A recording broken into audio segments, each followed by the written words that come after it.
See, நம்ம SA 700ல form and content of the audit ரிப்போர்ட்டில் ஃபர்ஸ்ட் ஹெட்டிங் என்ன பார்த்தோம்?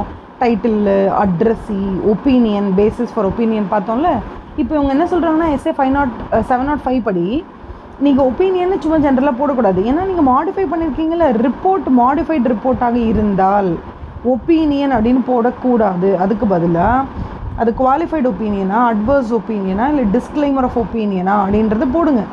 வெறும் ஒப்பீனியன்னு போட்டிங்கன்னா அன்மாடிஃபைடு ஒப்பீனியன் நினச்சிப்பாங்க எல்லோரும். ஸோ ஒப்பீனியன் ஹெட்டிங் போடக்கூடாது. மாடிஃபைடாக இருந்தால் நீ என்ன பண்ணணும்?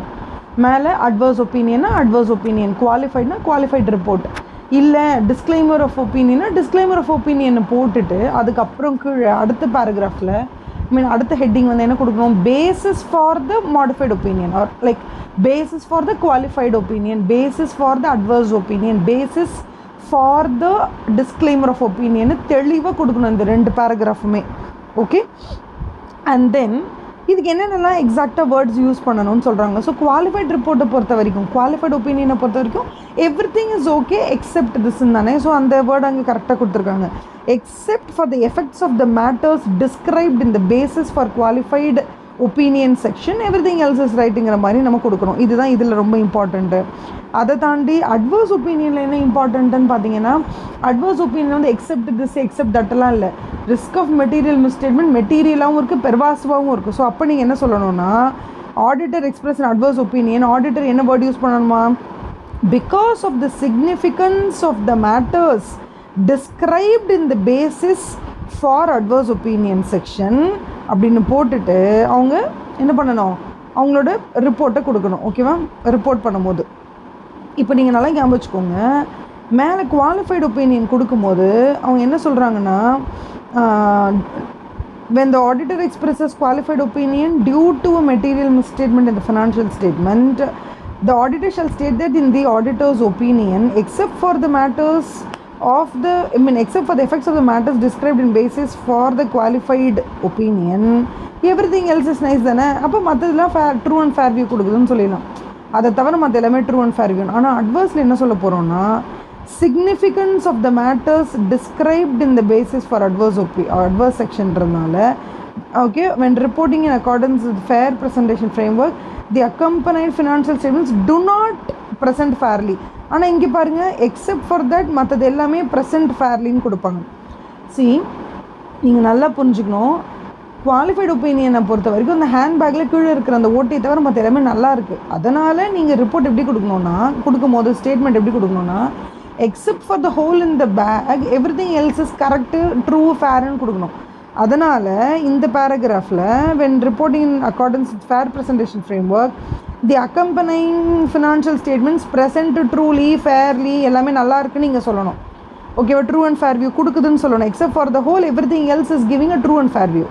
ஆனால் அட்வர்ஸ் ஒப்பீனியன் அப்படி கிடையாது. Because of the significance of the problem or misstatements எல்லாமே it has lost its true and fair value.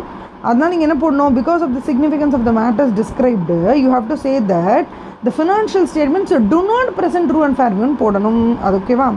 And finally we come to disclaimer of opinion. Disclaimer of ஒப்பீனியனை பொறுத்த வரைக்கும் ஆஸ் அன் ஆடிட்டர் நீங்கள் வந்து audit பண்ண அப்படின்னே போடவே கூடாது. ஏன்னா உங்களை ஆடிட் பண்ணவே அலோவ் பண்ணல அவங்க. It is limitation on the scope தானே. நீங்கள் என்ன டாக்குமெண்ட்ஸ் கேட்டாலும் கொடுக்கலாம். அவங்க தேர் நாட் சப்போர்ட்டிவ்ல. அப்போ நீங்கள் என்ன தெரியுமா போடணும்? ஃபஸ்ட்டு நீங்கள் என்ன ஸ்டேட் பண்ணணும்? Auditor does not express an opinion on the accompanied financial statements. First you have to make sure that I'm not giving an opinion. அதை ஃபஸ்ட்டு சொல்லிடுங்க. And then you have to state that because of the significance of the matters described in the basis for disclaimer of opinion paragraph, okay, அந்த செக்ஷனில் கொடுத்துருக்கனால நீங்கள் என்ன சொல்ல try பண்ணுறீங்க? The auditor has not been able to, என்னால் வேலையை பார்க்க முடியலப்பா, to obtain sufficient appropriate audit evidence to provide a basis. நீங்கள் வந்து டிஸ்க்ளைமர் ஆஃப் ஒப்பீனியன் நான் ஏன் கொடுக்குறேன்னா, என்னால் எந்த ரீசனிங்குமே பண்ண முடியல. I was not able to obtain sufficient appropriate audit evidence அப்படின்னு சொல்லிட்டு, அண்ட் ஃபைனலி நீங்கள் இண்டிகேட் பண்ணணும் that the financial statements have been, okay, generally வந்து நீங்கள் qualified opinion or adverse opinion கொடுக்கும்போது நீங்கள் என்ன பண்ணுவீங்கன்னா, you will state that we have audited so and so statement and from that perspective we are trying to say that except these matters மற்றெல்லாம் நல்லா இருந்துச்சுன்னா qualified opinion, because of the significance of the matters the total true and fair value has not been achieved அப்படின்னா அது adverse opinion. இந்த மாதிரி நீங்கள் சொல்வீங்க.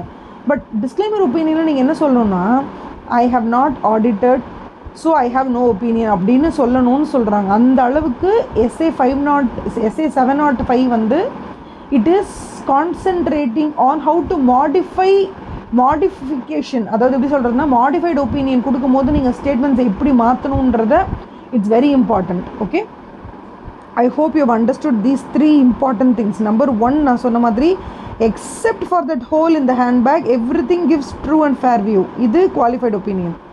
ஓகேவா? because of the significant matters described the statements are not giving true and fair view, இது adverse opinion.